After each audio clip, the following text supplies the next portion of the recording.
Welcome to the third episode of the Blacklist Sessions, where we discuss a heap of different topics, music, business and film, and anything else that comes up. And I'm really excited about the guests that we have today. We have Daniel Tolson. How are you? Mate, I'm fantastic. Thanks for having me here. Excellent. So I think the best place to start would probably be to get a little bit of background into what you do, because you're quite a successful bloke and you do a lot of great things. So I guess, let's tell the listeners a little bit about what you get up to.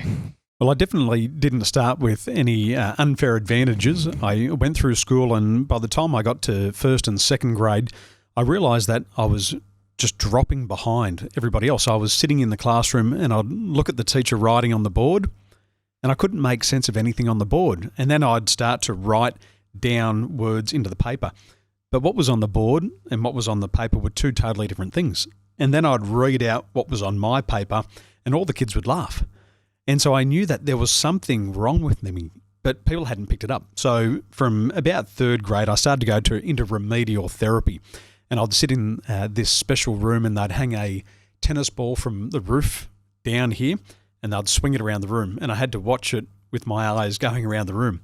That was one remedial therapy.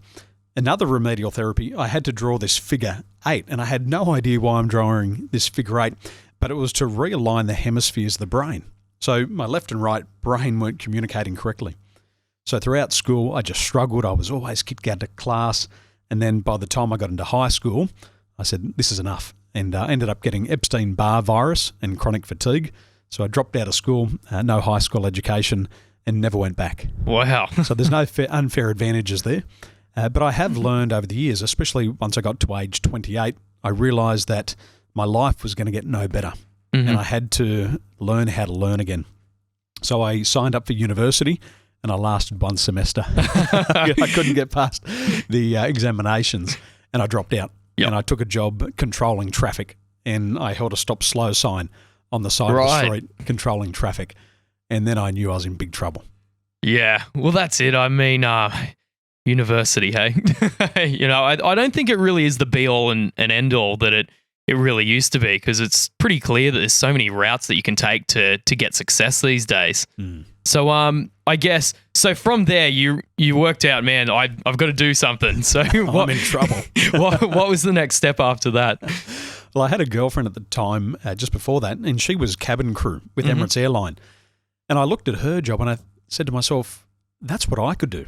Mm-hmm. I could hop on that aircraft, travel the world, explore, and learn about myself. So I moved back to Dubai and got a job with Emirates Airline, and I worked my way through the ranks until I co-led a team of 17,000 cabin crew.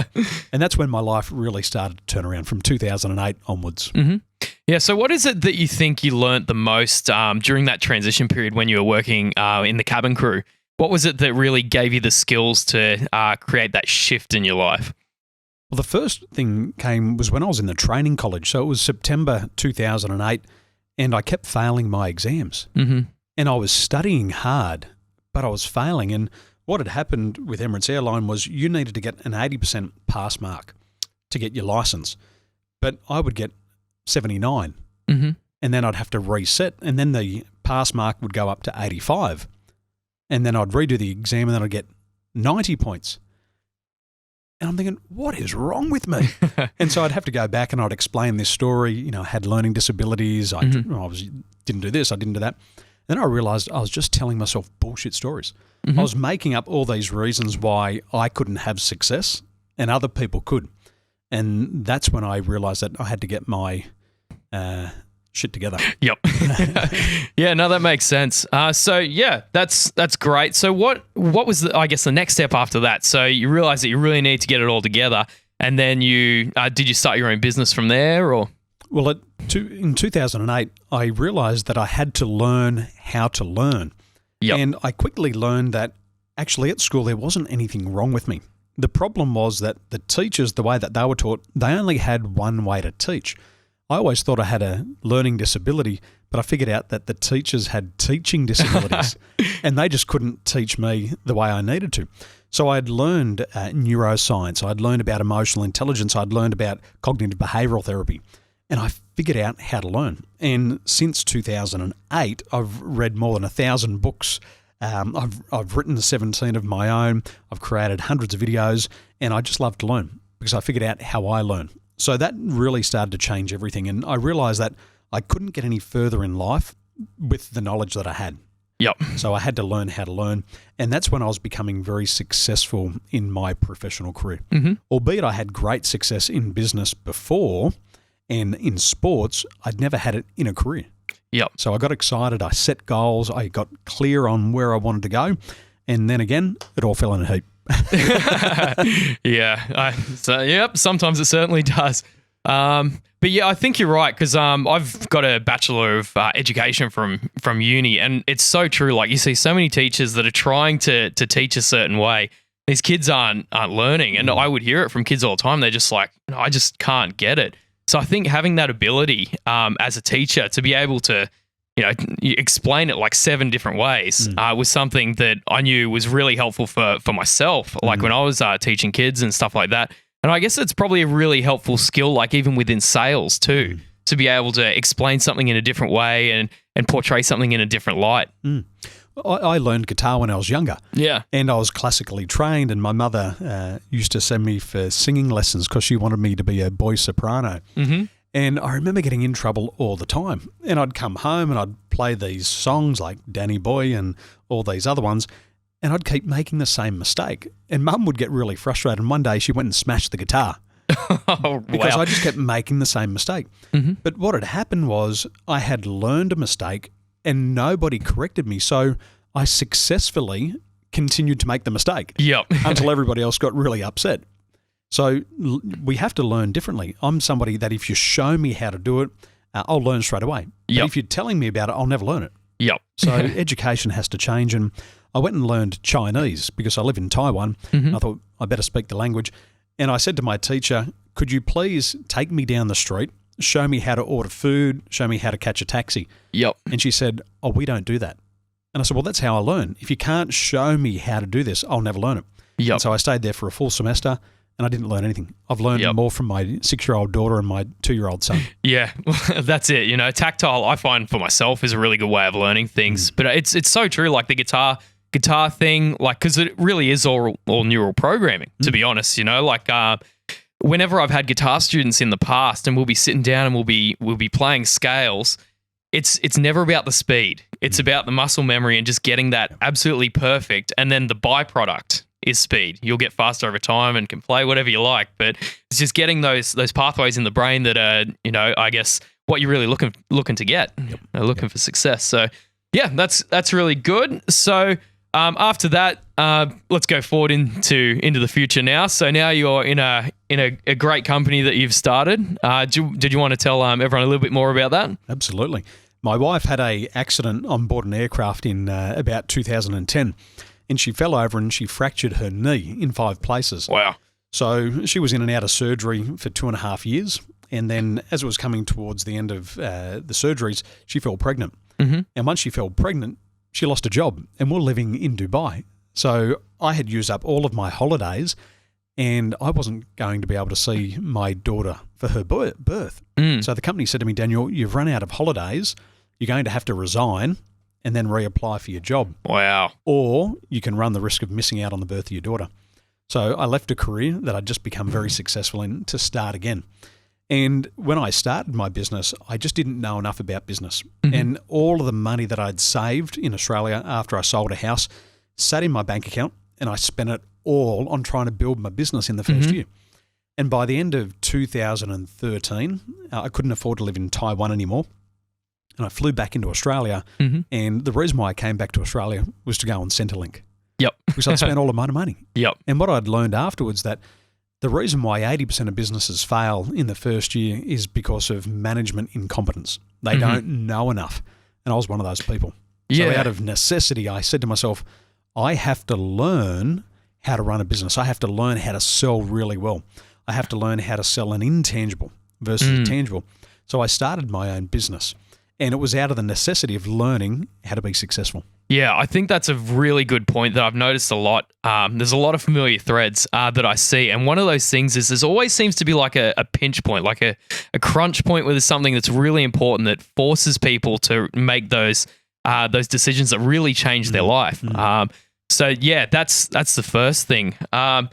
So, I guess going from there, once you started your business, what were some of the challenges that you think you faced in the beginning? Failure, failure, and more failure. Yep. I realized that I was in love with my product more than anybody else. Yep. And I couldn't communicate what I did. So it was by luck that one of my aunties said, I get what you do and I want what you're having. Yep. And so I worked with her. And my other cousin said, my mum's feeling good, come and work with me. Yep. And what happened was over this period of time, he took his business from earning $45 million a year to $90 million a year. That's pretty big numbers. And he said, you've got something good going on, but you've got to explain it better. So I remember it was the start of 2014 and I went and knocked on doors. And I went from real estate office to real estate office. And I said, my name is Daniel and I'm from Real Estate Agent Rescue. And they'd look at me and they'd go, real estate agent what? I'd say real estate agent rescue. And what I didn't realize was that by calling it real estate agent rescue, it presupposed that somebody wasn't successful. Yep. And automatically they said, we don't want it. Yeah, they get the defense up. Very defensive. So I thought, what do I do? What's the problem here? The problem is people are underperforming. If they're underperforming, they're not making sales, they're not making money. So I refined my message. And I went and I changed my target. So I started to ask the principal of the real estate offices the very obvious question, Jay, do you have anybody in here who's underperforming? And then they instantly go, yeah. They look at them and they say, yes. I'd say, what if they could double their sales results in the next 90 days? Guaranteed. And I'd say, then I'd talk to you. I'd say, have you got 2 minutes of my time? And then I just showed them how I could help them perform better and make more money. And that's all the business owner cares about. How do I make or save money? How do I make or save time? So I tapped into what's important in business, which is time and money. Yes. And then in my first 100 days, I made $100,000. And 4 years, what is it, maybe more, 5 years later, I'm still getting referrals and ongoing business from that. That's fantastic. So you target the right person.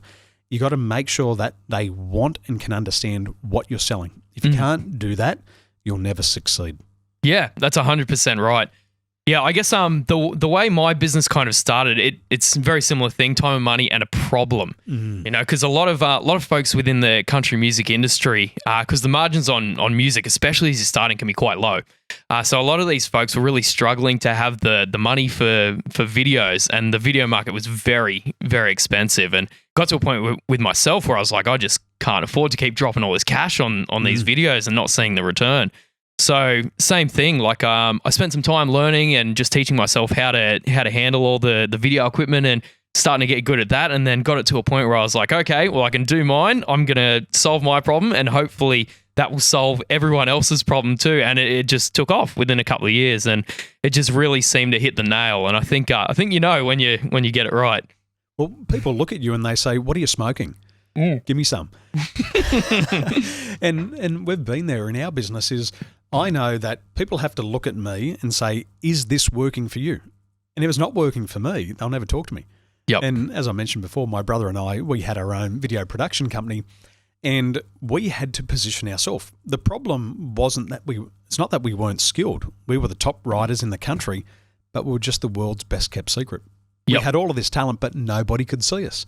And through studying marketing and coaching, we have this law, and it's called the law of visibility. If people can't see you, they don't know you exist. So we used video as a tool to get more eyes on us. And it was the best return on investment. We could spend 6 months back then putting a film together that positioned us in our ideal client's mind for 30 minutes with no interruption. And they just stared at the television for 30 minutes watching us. And we grew our first video, second, third, and fourth video. And then all of a sudden, we're all over the TV, all over the media. And it started with the video because people actually saw what we did and we could demonstrate. And that's the power of video. It really is. I'm really big on video and content, and even photos as well. I make sure, you know, on my platforms online, I'm always just got something to post, something interesting, like trying to provide some insight of some sort that I think can help people, because it really is a great way of just letting people know what you're doing without directly saying, hey, come and get this, come and get this. You know, they can see the results and they can see what's going on. And then they think, oh, well, you know, maybe I'd like that. Well, Aussies don't want to be sold to directly. Aussies love to buy. We've got heaps of money and we've got heaps of disposable income, but don't try to sell to me. But if you do it indirectly and you give them a great experience, which music and video does, and even just photos, they go, this is a great experience. When I'm ready to smoke that stuff Jay's smoking, I'll buy it from him. Yep. And so we've just got to do it very indirectly. And if you look at the marketing of Red Bull these days, it's very indirect. Very. Sponsoring events, dropping out of helicopters, shooting down chutes of snow, jumping off the side of cliffs. Yep. It's very subtle. It is, and it's such a great way they've marketed too. Because as soon as I think of Red Bull, I think of all that really cool stuff they've done with the sponsoring of the events and like the wingsuits, and instantly takes you to that extreme place, which I guess is kind of where they wanted to position their drinks. Well, there's a thing in the mind, and it's called a critical faculty, and it's like when you got Batman on your cup. We all know Batman's not true. Yeah, but it's a billion-dollar movie industry, and they've had sequel after sequel and cartoons and toys. And what happens is when we go into the movie cinema to watch Batman, we know Batman doesn't exist, but we love stories. And in the first couple of minutes, our critical faculty starts to lower. And it's what separates us between reality and fiction. And it starts to drop down. And all of a sudden, you start to engage in the movie. And then what very successful companies do, they put their products inside a Batman movie. So all of a sudden you're right in the movie, and then somebody picks up the can of Red Bull or Coke, and all of a sudden it penetrates your mind, and it's in your mind, and you see yourself drinking this because the person that you're watching on the movie screen's doing it. Yeah, it's brilliant. And this is the critical faculty, and this is what happens if you do a great song, people get emotional. If you've got a great video clip and you're changing the perceptual positions, they feel like it's them in the video clip. Yeah, like that kind of thing is so powerful, especially with music, because when I was going to school way back in the day, I'd have my iPod and I'd sit on the back of the bus. Did and you I'd have your triangle? Yeah, the triangle. Your recorder? I've actually got the saxophones down here. But I'd sit in the back of the bus and I'd just listen. And like hearing those songs that I used to listen to like many years ago, 15 years ago now, as soon as you hear them, it takes you straight back to that feeling and that emotion. Yep, and this is buying desire. So what we know about sales is if you go into, let's say, Woolworths, and they're playing a song that you remember back in your teens, it takes you back there, and all of a sudden you start to buy more. And you're less price sensitive. And they do it all the time. Brilliant. It's such great marketing. So that's great. So I think if someone's looking to start their own business, what's some of the best strategies they can use? Like say they want to put together a video. What's some of the best strategies they can use to kind of get that out and, tell everyone what's going on without going, hey, buy my stuff? Well, the first thing is I believe you've got to have a lot of emotional intelligence. And the first part of emotional intelligence is understanding who you are. It's knowing yourself. And what you've got to do is you've got to come across as you on the video. That's the most important thing. I grew up in the era of Kurt Cobain and Dave Grohl, and everybody wanted to be like them and they'd replicate their music, but it was just another Me Too product. Mm-hmm. So you have to get people seeing you in your best light. And you have to, things like your voice. If your voice is out of tune, go work on your voice. Yep. If your acting is not up to scratch, go work on your acting. So you have to know your strengths and weaknesses because once you get on video, all of that is highlighted. Oh, yeah. Once you get on the microphone, it's all highlighted. So start with emotional intelligence, understand who you are. The second thing is that you have to deal with a lot of criticism and rejection. My personal friend and voice coach, I've got a voice coach, his name's Bob Korf.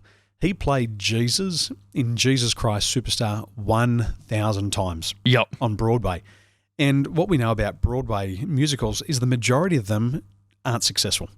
So what you have to realize is that part of success is a lot of failure. Mm-hmm. So you're going to have to make multiple videos. Don't make one and think it's going to be an instant hit. You've got to make them over and over and over again until you figure out your style and figure out who is really watching you. And as we go back to Bob Korf, he just had his latest song put on Once Upon a Time in Hollywood, a Quentin Tarantino movie. But he recorded that song, Jay, 50 years ago. 50 years ago. So we've got to deal with overnight successes taking a considerable amount of time. And the more that you want success, the more you'll hang in there.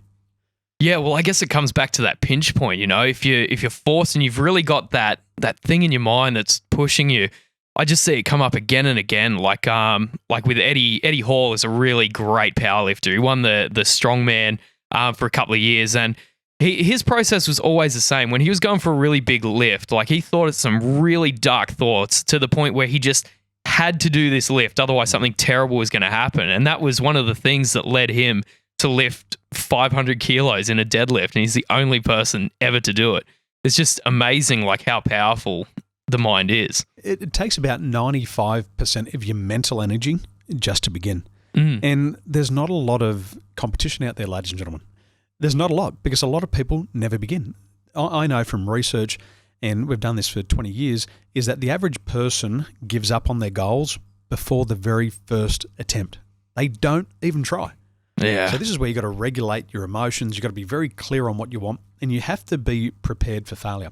You're going to fail more times than you succeed, but because you're all musos, you know that one good song can last a lifetime. It's like the Yellow Submarine. Where have you been for the last 50 years if you haven't heard that song? Yeah. And it can just be one song that changes your life, but you have to write many bad ones. Yep. Then we've got motivation, and motivation is the ability to get knocked down and get back up. You're going to have to put your video out there, and you will get criticism. More people will criticize you than compliments, and you've got to deal with that, but it's part of success. You think of any musical celebrity, they're always getting knocked down. But what you find is you find your fans through that, and they'll stand up for you. The other one is your comfort zone. Most people have a comfort zone, and they're so preoccupied about failure and fear of loss that they never begin. At the start, you are going to spend all of your money on videos. You're going to spend all of your money on equipment, and everything that you want to work won't work. But what you've got to do is you've got to keep making money. You've got to keep taking risks. And for self-made millionaires, Jay, most people go bankrupt or get close to bankruptcy 2.5 times before they become a self-made millionaire. And it takes them about 20 years. So your job is to keep making money, try something new. When it doesn't work, get the learnings, go again, and just keep going. And eventually you will find out the formula. Once you know your formula, you'll be fine, but it's not going to happen overnight. Yeah, well, that's it. Nothing's ever a waste. You know, even if you do fail, you can always learn something from that. And whenever I've done like a day here, like casual teaching in high schools, that's what I tell the kids, because I find there's not much resilience, especially with the younger kids and even the high school kids. So I tell them it's fine to fail. If you fail, you learn. You know, every single time you fail, hopefully you've learned something, and then you can use that to turn that into a winner. I was watching an interview the other day with Arnold Schwarzenegger, and they're talking about these famous lines in the movies. Those famous lines in the movies were the ones that he thought were most boring. Yep. But they've changed and created cults. And so you don't know what your audience wants until it's out there. And then you got to get the feedback. So one of my good friends, Dr. Tad James, he said, there is no failure, there's only feedback. And your job is to quickly get the feedback and make improvements. And it's like baking a cake. Once you get the right ingredients, you can bake the perfect cake every time. Yeah, that makes perfect sense. So how important do you think the online content has been? Like, if you had to compare that to other kinds of marketing that you've done, like what's the return on video online compared to, say, elsewhere? The return on video is lifetime. And I love video. My brother and I, we had a clothing company called Liquid Militia, and we started creating video content. Now, I was the Australian champion wakeboarder in 2006, and I still have people watching my video today. And what's going to happen is it's going to stay there on YouTube. It's going to stay on Facebook. It's going to go on Instagram, and more people are going to watch it. And more people are getting more joy today out of those videos than they were 10 and 15 years ago. So they last forever. So if you're investing in video, what happens is it's always there. And it's always current. And you know why? Because if it's the first time that person's seen it, it's the first time they've seen it. Yep. And so if they see it in 20 years' time, it's still the first time. Yeah, it really is amazing, because even videos like, let's say, Guns N' Roses, for example, November Rain, you know, that was shot a long time ago, and, you know, time's gone on, technology's changed, but still on YouTube, it's had over 1 billion views. It's the cheapest investment you'll ever make, but it'll come back with the highest return. I know with my videos is that people share my videos. I don't see people sharing advertisements on TV. Yep. Hey, check out this commercial. No, people don't do that. But this is shareable content. So if you create something, and what we say in my business is that you want to be marriage material. And with marriage material, what happens is when your partner, it's like my wife, it's our wedding anniversary today, 9 years. Oh, congratulations. My wife always looks her best. And so whenever I put a photo of my wife on my Facebook, I always get likes. So if you create great video content and I put it on my Facebook page and you watch it and you like it, you'll then share it on your Facebook page because it makes your Facebook page look great. Yeah. And then other people will put it on their website. So you've always got to think in terms of marriage material. Make great content, pay a premium for it, people will share it. Yeah. People don't like to share cheap stuff because if it sucks, which most of it does, is I'm not going to share it on my Facebook page. Yeah. It'll make me look bad. Yeah, it'll make you look bad. That makes perfect sense. So I find a lot of folks with business that listen to the podcast, they really want to do their business, but they're not much of like a person that really wants to be outgoing. So what do you think you would suggest to those people? Like, how important is having a personal brand at the forefront of your business? It's the most important thing. You're not a born musician. You're not a born guitarist. You're not a born pianist. All these things, all these skills are learnable. So when it comes to business, all you have to do is learn the skills of business. And the most important thing is to create your personal brand. People buy people. And then once they buy you, they will follow your recommendations. So you go out and you create a personal brand. And the first one is it's called the law of personality. You have to be unique. You can't be another me too. If you have a quirky sense of humor, let people see that. If you have a unique look, let people see that. And what you'll find is that these distinguishing features become part of your personality. You've also got to have a law of specialization. And the law of specialization says is that you must specialize in one key area. Yep. You can't be a jack of all trades. You can't be an average guitarist. You can't be an average pianist. You can't be an average vocalist because you'll never succeed. So you have to master one thing at a time. And it still takes about 10,000 hours to master something. Yeah. So put all of your energy into one area and specialize in that. Once you're specialized, then start to acquire other skills. So in business, learn how to position yourself. And my brother and I, we did this really good, Jay. We had a company and it was called Liquid Militia, had a great logo. And after we got it out there in front of enough people, I was known as Danny Danger. They called my brother Bad Boy Danny. And people would joke around. And my brother's not bad. He goes to church most of the time. And he'll have 2 beers and he'll be loose. So we mucked around with that one. But eventually people saw us, they liked us, and they said, well, what are you wearing? We said Liquid Militia, and they would want to wear the same. To the point that people started to get our logo tattooed on them. We saw it on their arms and on their legs, and it had its own personality. So through my brother and I and a team around the world, we got a lot of eyes on us. We specialized in wakeboarding. All we did was wakeboarding, and we owned that sector, and everybody in the sector started to become aware of us. And so you got to specialize. Yeah, I totally agree with that. Because my transition, I've kind of gone from doing a lot of music, which I still do, to more video side. And whenever anyone would see you, it'd be like, oh, Jay, the guitar player. But now it's Jay, the video guy. So I think there's a lot of association like going on in people's minds between those two. So if you're doing a lot of different stuff, it's probably really difficult for them to really associate you with something and have that connection in their mind. You've got to occupy that piece of real estate in their mind. And if you want them to think video and Jay, you have to tell them and you have to show them. It's like Muhammad Ali. He told everybody that he was the greatest before he was the greatest, but eventually everybody believed him and then he proved it and then they said he's the greatest. Yeah, well, it's funny you say that because as soon as you said Muhammad Ali, instantly my brain just went the greatest. I am the greatest. And so we're going to do that. But one of the challenges with Aussies, we're going to get past this tall poppy syndrome. And what happens is when we stake our claim in Australia, people are pretty quick to knock us down. People are pretty quick to give us a hard time. And this is where you need that emotional intelligence. So I started to tell people years ago that I'm Australia's #1 business coach, specialising in emotional intelligence. And what happens now is people introduce me. They say, here's Daniel Tolson. He's Australia's #1 business coach, specialising in emotional intelligence. And people say, wow, that's cool. And then they tell other people. And now it's become the reality. And I can back it up with the statistics. I can back it up with the testimonials. So for the people watching and listening, just choose a spot where you want to specialise in and claim it like Muhammad Ali. This is what successful people do. But most people say, oh, I want to fly under the radar and I don't want to get noticed. But you have to be noticed. Yeah, I think that's fantastic advice. I reckon that's something great that a lot of folks can take away with them. So, what's the best way to get in contact with you for those that are listening?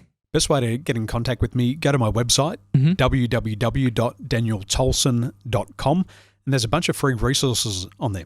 You can download my latest book, Win Sales Now, or you can also take my latest sales skills test, and you can measure how good you are at selling. It's kind of like a metronome. It tells you, are you up to speed with the market? Yep, fantastic. Oh, well, thank you so much for coming on the podcast. It's been great to have a chat and hear some of your insights. Thank you. All right, you've been listening to the Blacklist Sessions. Stay tuned. We've got some very exciting guests coming up in the next few weeks, and I guess we'll see you later.